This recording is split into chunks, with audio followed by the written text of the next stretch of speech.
வணக்கம் வந்தனம் மக்களே. இது தமிழச்சி குரல், உங்களில் ஒரு குரல். இந்த காணொலியில் நீங்கள் என்ன பார்க்க போகிறீங்கன்னா, சிவகாமி சபதம். போன காணொலியில் என்ன பார்த்தோம்? பரஞ்சோதியை மடம்னு சொல்லிட்டு ஒரு ரூமுக்குள்ளே அடைச்சாங்க இல்லையா? அதுக்கப்புறம் என்ன நடக்குதுன்னு இந்த காணொலியில் பார்க்கலாம். வாங்க காணொலிக்குள்ளே போகலாம்.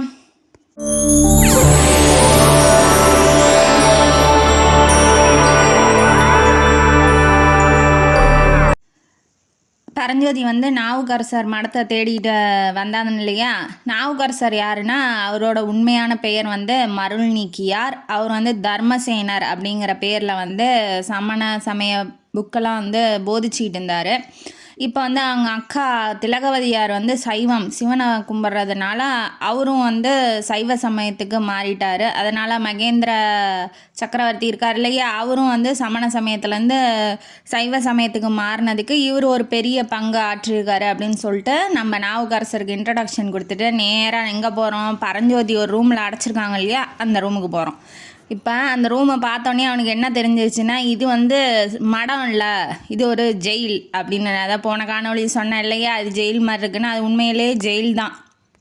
அவர் என்ன நினைக்கிறாருன்னா, இப்போ வந்த நாளே இப்படி ஜெயிலில் கொண்டாந்து அடைச்சிட்டாங்களே, உள்ளே நுழைஞ்சவொடனே அவங்க மாமா சொன்னார், என்ன சொன்னார், வேலை எடுத்துகிட்டு போனால் அந்த நகருக்கு போகிறதுக்கு முன்னாடியே தலை சுற்றி வெளியில் எஞ்சிட்டு போ அப்படின்னு சொன்னார்.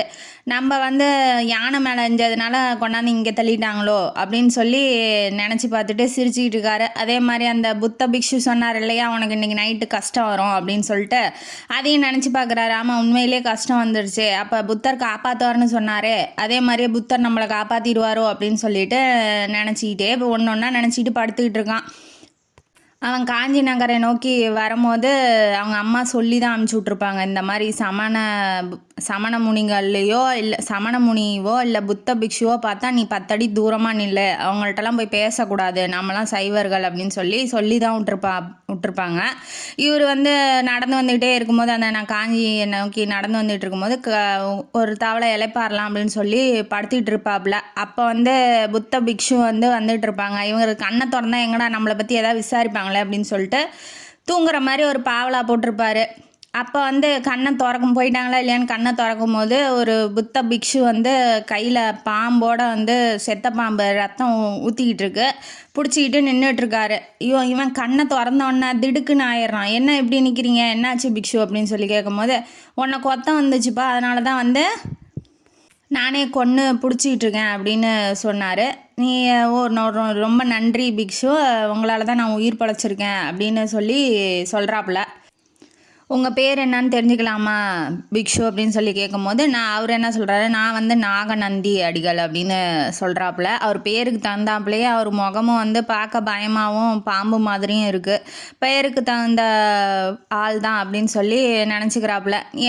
எது வரைக்கும்பா போகிற அப்படிங்கும்போது நான் காஞ்சி நகரை நோக்கி போயிட்டுருக்கேன், அப்போ நானும் அங்கே தான்ப்பா போகிறேன், நீயும் வாப்பா அப்படின்னு சொல்லி தான் முதல் சீனில் சொன்னோம் இல்லையா. இப்போ அந்த சீனு எப்படி சாவடிச்சாரு அப்படின்னு அந்த பாம்பை சாவடிச்சாருன்னு சொல்லி இப்போ ஒரு விளக்கம் தராங்க.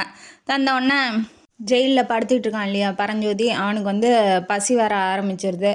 பசி வந்தோடனே என்னடா இது பெரிய நகருங்கிறாங்க, ஒரு வேளை சோறு கூட நமக்கு கிடைக்கலையே அப்படின்னு சொல்லி நினச்சி பார்த்துக்கிட்டே இருக்கும்போது அந்த திகம்பர சமண முனி இருக்கார் இல்லையா, அவர் முகம் நல்லா ஞாபகத்தில் வரவும், அந்த ஆளை பார்த்ததுனால தான், அந்த முனியை பார்த்ததுனால தானே எனக்கு இன்னைக்கு சோறே கிடைக்கல அப்படின்னு சொல்லி நினச்சிக்கிட்டே படுத்திகிட்டு இருக்கும்போது மேலே ஒரு ஒளி தெரியுது, வெளிச்சம் லைட் மாதிரி தெரிஞ்சோடனே சந்திர கிரகணம். என்ன சந்திரரே, நான் பசியில் படுத்துக்கிட்டு இருக்கேன், நீங்கள் உங்களோட பொலிவெல்லாம் அழகை காமிக்கிறதுக்கு இங்கே டேரெக்டாக வெளிச்சத்தை விட்றீங்களா அப்படின்னு சொல்லி வைத்தறிச்சலில் பேசிக்கிட்டு இருக்கான்.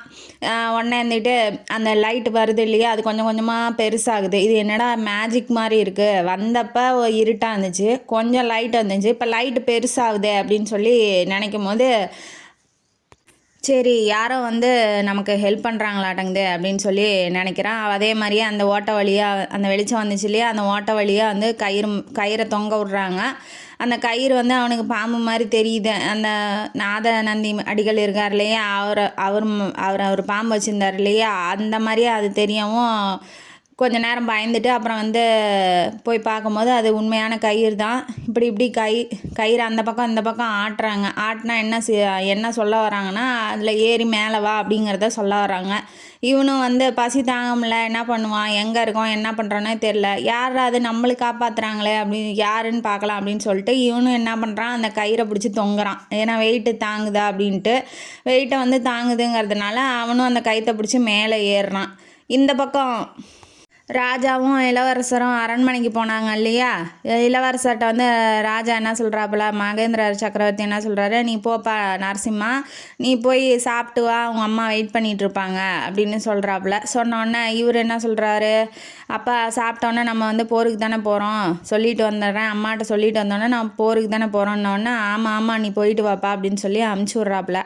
அமுச்சு விட்டோன்னே அவர் சிவகாமிகிட்டேருந்து வேல் ஒன்று வாங்கிட்டு வந்தார் இல்லையா. அந்த வேலை வந்து சக்கரவர்த்தி கையில் இருக்குது. இப்போ அந்த சக்கரவர்த்தி என்ன சொல்கிறாருன்னா, எல்லா பக்கமும் வந்து பாதுகாப்பை வந்து அதிகப்படுத்துங்க, கோட்டையோட கதவை வந்து திறக்காதீங்க, ஒன்லி வந்து அந்த சாமியார் முனிவர் வந்தால் மட்டும் திறந்து விடுங்க அப்படின்னு சொல்லி சேனாதிபதி கலிப்பகையார் அவர்கிட்ட வந்து சொல்லிகிட்ருக்காரு. அந்த வேலை வந்து பார்க்கும்போது ரொம்ப ஸ்ட்ராங்காகவும் அதில் வந்து மாத்திரர் அப்படின்னு ஒரு சிம்பலும் பொறிச்சிருக்கு. அதை வந்து இதை பார்த்தீங்களா சேனாதிபதி அப்படின்னு சொல்லி காமிக்கும் போது, ஆமாம் அரசரே, இது வந்து அந்த இவன் இருக்கான் இல்லையா பரஞ்சோதி, அவனோட வம்சாவளியினர் அதாவது மூதாதையர்கள்லாம் வந்து படைத்தளபதியாக ரொம்ப வீரத்தோடு செயல்பட்டுருப்பாங்க இல்லையா. அவங்கெல்லாம் வந்து யூஸ் பண்ண கருவிகள்லாம் வந்து அந்த மாதிரி தான் சிம்பல் வந்து பொறிச்சு வச்சுருப்பாங்க, வேலில் அம்பில் அந்த மாதிரி. அதை பார்த்தோன்னா இவனும் வந்து இப்போ இந்த வேலை எஞ்சிருக்கான் பார்த்திங்களா, அவனும் வந்து ஒரு பரஞ்சோதியை பற்றி சொல்கிறாப்புல, அவனும் ஒரு மாவீரனாக தான் இருக்கணும் அப்படின்னு சொன்னோன்னே, அவன் என்ன பெரிய மாவீரன், நம்ம படையில் வந்து நிறைய பேர் இருக்காங்க, ஆயிரக்கணக்கான வீரர்கள் இருக்காங்க அரசரே அப்படின்னு சொல்லும் போது அவன் என்ன சொல்கிறான், அந்த ஆயிரக்கணக்கான வீரர்களை விட 16,000 ஒருத்தன் அப்படின்னு பெருமையாக சொல்கிறாப்புல. சொல்லிவிட்டு நான் வந்து குதிரையில் சிவகாமியை பார்த்துட்டு வரும்போது குதிரையில் வந்து வந்துக்கிட்டு இருந்தேன். அப்போ வந்து ஒரு புத்த துறவி பிக்ஷு இருக்கார் இல்லையா, அவர் என்னை பார்த்து ஒளிஞ்சிக்கிட்டாரு, அவர் யார் என்ன அப்படின்னு சொல்லி கண்டுபிடிப்பா அப்படின்னு சொல்லி தன்னோட சேனாதிபதிக்கு ஆர்டர் போட்டுடுறாரு. ஆர்டர் போட்டோன்னே இந்த பக்கம் நரசிம்மர் வந்து அவரோட அம்மாவை பார்க்குறதுக்கு போகிறாங்க. போனோடனே அம்மாவும் எப்போதும் போல் அம்மா வந்து பாசமாக தானே இருப்பாங்க பையன் மேலே. குழந்த வா குழந்த உட்காரு குழந்த, சாப்பிட்டியா, எப்படி சாப்பாடு போடவா அப்படின்னு சொல்லி கேட்குறாங்க. இவரும் வந்து என்னை குழந்தன்னு கூப்பிடாதம்மா, நான் வந்து எவ்வளோ பெரிய ராஜாக போகிறேன், எத்தனை பேர்த்த வந்து போரில் தோக்கடிச்சிருக்கேன், என்னை ஏமா குழந்தன்னு சொல்லி கூப்பிட்ற அப்படின்னு சொல்லி சொல்கிறாப்புல. சரின்ட்டு எல்லாம் அவங்க வந்து ட்ரெஸ்லாம் கை காலெலாம் கழுவிட்டு ட்ரெஸ்லாம் சேஞ்ச் பண்ணிக்கிட்டு சாப்பிட உட்காந்தோடனே, அம்மா நீ எனக்கு ஒரு வரம் தரணும், நான் வந்ததுக்கப்புறம் இனிமேட்டு நீ சாப்பிடக்கூடாது, அதுக்கு முன்னாடியே உங்களுக்கு பசி இருந்தால் சாப்பிட்றணும் அப்படின்னு சொல்லி கேட்குறாப்புல. அவங்களும் வந்து அம்மாவும் வந்து ரொம்ப பாசமாக சரி அப்படின்னு சொல்லிவிட்டு இவங்க 2 பேரும் மேலே போய் பேசுகிறாங்க. யார், அம்மாவும் பையனும். அவங்க அம்மா பேர் என்னன்னா புவன மகாதேவி. அவங்கள வந்து மக்கள்லாம் என்ன சொல்லி கூப்பிடுவாங்கன்னா திரிபுவன சக்கரவர்த்தினி அப்படின்னு சொல்லி கூப்பிடுவாங்க. இப்போ நரசிம்மரும் அவங்க அம்மா புவன மகாதேவியும் மேலே மாடத்தில் போய் அந்த சந்திர வெளிச்சத்தில் ஒரு உட்காடுறாங்க. உட்காந்து பேசிகிட்டு இருக்காங்க. என்னப்பா இப்படி வந்து நகரமே ஒரு அமைதியாக இருக்கே, என்ன போர் வரப்போதா, எதனால் அப்படின்னு சொல்லி கேட்டுட்ருக்காங்க. கேட்டுட்ருக்கும்போது நீ முன்ன என்னை குழந்தன்னு சொல்லி கூப்பிட்றத நிறுத்துமா அப்படின்னு சொல்லும் போது சக்கரவர்த்தி வந்து பின்ன எங்கள் குழந்தைய நாங்கள் அப்படி தான் கூப்பிடுவோம் அப்படின்னு சொல்லி வந்துடுறாப்புல. அவரும் வந்து ஜாயின் பண்ணிக்கிறாரு. இப்போ குடும்பமாக உட்காந்து பேசுகிறாங்க. யார் வந்து போர் தொடுத்திட்டு வராங்க அப்படின்னா, வாதாபியோட மன்னன் புலிகேசி வந்து துங்கபத்ர ஆற்று வழியாக பல்லாயிரக்கணக்கான படைகளை திரட்டிக்கிட்டு இப்போ இங்கே வந்து வரப்போகிறான், அவனை எதிர்த்து நம்ம சண்டை போடுற மாதிரி ஒரு சூழ்நிலை வரப்போகுது அப்படின்னு சொல்லி ஒரு யார் போர் புரிய வராங்க அப்படிங்கிற ட்விஸ்ட்டை வந்து இங்கே ரிவீல் பண்ணி விட்றாங்க. யாராக இருந்தால் என்னப்பா, நரசிம்மர் வந்து சொல்கிறார், யாராக இருந்தால் என்னப்பா, நான் வந்து எல்லாத்தையுமே அழித்து நம்மளோட நகரத்தையும் மக்களையும் காப்பாற்றுவேன் அப்படின்னு வீரவசனம் பொழிகிறாரு. பொழிஞ்சிட்டு இவங்கெல்லாம் பேசிட்டாங்களா. அப்போ அம்மாவை போய் படுக்க சொல்லிவிட்டு இவங்க 2 பேரும் வெளியில் வராங்க. யார், மகாராஜா மகேந்திர சக்கரவர்த்தியும் இளவரசர் வந்து நரசிம்ம பல்லவரும் வந்து வெளியில் கோட்டையை விட்டு அந்த அரண்மனையை விட்டு வெளியில் வராங்க. இப்போ இந்த பக்கம் என்ன ஆச்சு பரஞ்சோதிக்கு அப்படின்னா, மேலே ஏறி வந்தோடனே 2 பிக்ஷு இருக்காங்க. ஒருத்தங்க வந்து இளம் வயசு, அதாவது பரஞ்சோதி வயசில் இருக்காங்க. இன்னொருத்தர் வந்து நம்ம பிக்ஷு ஃபஸ்ட்டில் வந்து வந்தார் இல்லையா, நாத நந்தி அடிகள், அவர் இப்போ வந்து சத்தம் போடாத அப்படின்னு சொல்லி சிக்னலை காமிச்சிட்டு இவரை வந்து கூட்டிகிட்டு போகிறாங்க. மாடி மாடியாக கூட்டிகிட்டு போகிறாங்க, எங்கேயாவது படை வீரர்கள் பார்த்துருவாங்களோ அப்படின்னு சொல்லி கூட்டிகிட்டு போகும்போது ஒரு பன்னீர் மரம் இருக்குது. அந்த மரம் வழியாக இறங்குறாங்க. இறங்கினோடனே ராஜவிகாரம், புத்த விகாரம் அப்படின்னு சொல்லி ஒரு கோயில் இருக்குது.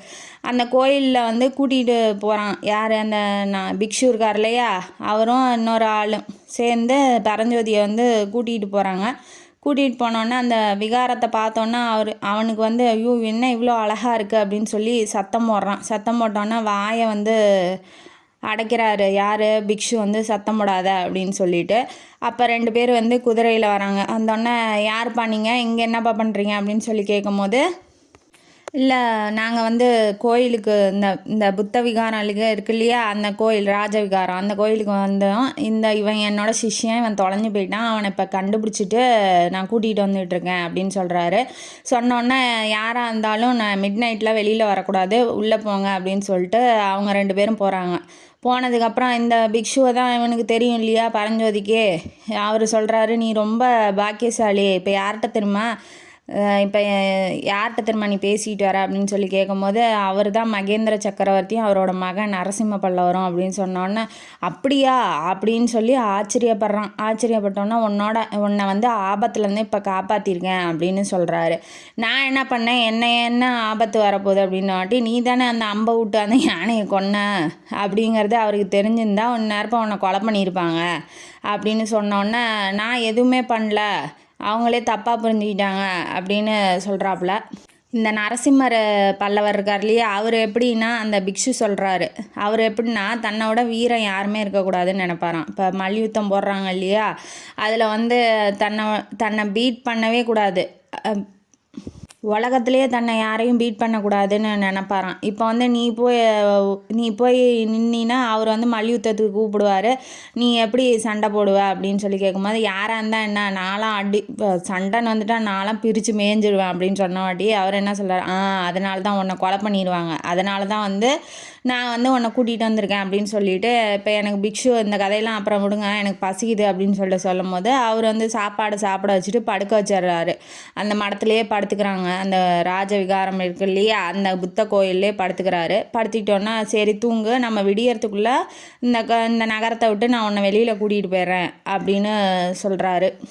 அவன் படுத்து தூங்கவே முடியல, அவனுக்கு கெட்ட கனவாக வருது. அந்த மதம் முடிச்சிச்சுல யானை, அந்த யானை திரும்ப ஓடி வர மாதிரியும், இவன் வந்து அந்த மரத்துலேருந்து இறங்கி வந்தான் இல்லையா, அந்த கிளைய உடச்சி அந்த யானை மேலே போடவும் அந்த யானை செத்து போகிற மாதிரியும், இந்த நாத நந்தி அடிகள் இருக்கார் இல்லையா பிக்ஷு, அவர் வந்து பாம்பு மாதிரி கொத்த வர மாதிரியும் அவனுக்கு வந்து கெட்ட கனவாக வரவும் எந்திரிச்சு உக்காந்துக்கிறான். ஐயோ என்ன பிக்ஷு இப்படி கெட்ட கனவாக வருது அப்படின்னு சொல்லி பயப்படுறான். பயப்பட்டோன்னே, பயப்படாத, நான் வந்து உன்னை காலையில் வந்து கூட்டிகிட்டு போயிடுவேன், நகரத்தை விட்டு வெளியில் கூட்டிகிட்டு போயிடுவேன், நீ பயப்படாமல் தூங்கு அப்படின்னு சொல்லி சொல்கிறாரு. என்னை நம்புறியா இல்லையா அப்படின்னு சொல்லி கேட்கும் போது, சரி அவனுக்கு என்ன வழி, அப்புறம் நம்பி தானே ஆகணும், நம்புகிறேன் அப்படின்னு சொல்லிட்டாங்க. இப்போ கொஞ்சமாக பொழுது விடியும் போது கண்ணை கட்டிக்கிறாரு. கண்ணை கட்டி தான் நான் உன்னை கூட்டிகிட்டு போவேன்னு சொல்கிறாரு. கண்ணை கட்டி குகை வழியாக கூட்டிகிட்டு போகிறாங்க. அந்த நைட்டு வந்தாங்க இல்லையா, அந்த கோயில் வழியாக வெளியில் வர்றதும், அந்த ஒரு குகை வழியாக உள்ளே போயிட்டு வெளியில் வராங்க. அப்புறமேட்டு அந்த ஒரு பன்னீர் மரம் இருந்துச்சு இல்லையா, வாசனை வரும், அந்த மரத்து வழியாக இறங்குனாங்க இல்லையா, அந்த மரம் வழியாகவும் போகிறாங்க. போயிட்டு இவன் என்ன பரஞ்சோதி என்ன நினைக்கிறான், நம்ம வந்த வழியில் தானே நம்ம வரோம், இந்த பிக்ஷு எதுக்கு ஓவரா பண்ணுறாரு அப்படின்னு சொல்லி நினச்சிக்கிறான். ஆனால் அவனுக்கு தெரியுது வழியெல்லாம், நைட்டு வந்த வழியில் தான் இப்போ கூட்டிகிட்டு வராங்க அப்படின்னு சொல்லிட்டு.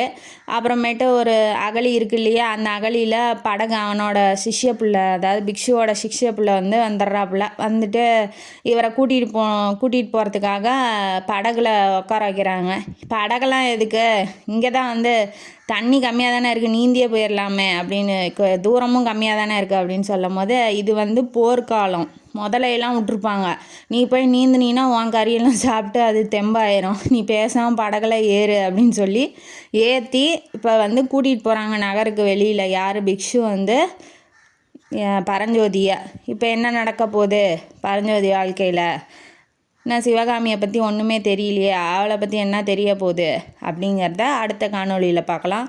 இந்த காணொளி உங்களுக்கு பிடிச்சிருந்தா லைக் பண்ணுங்கள், ஷேர் பண்ணுங்கள், சப்ஸ்கிரைப் பண்ணுங்கள். நன்றி மக்களே.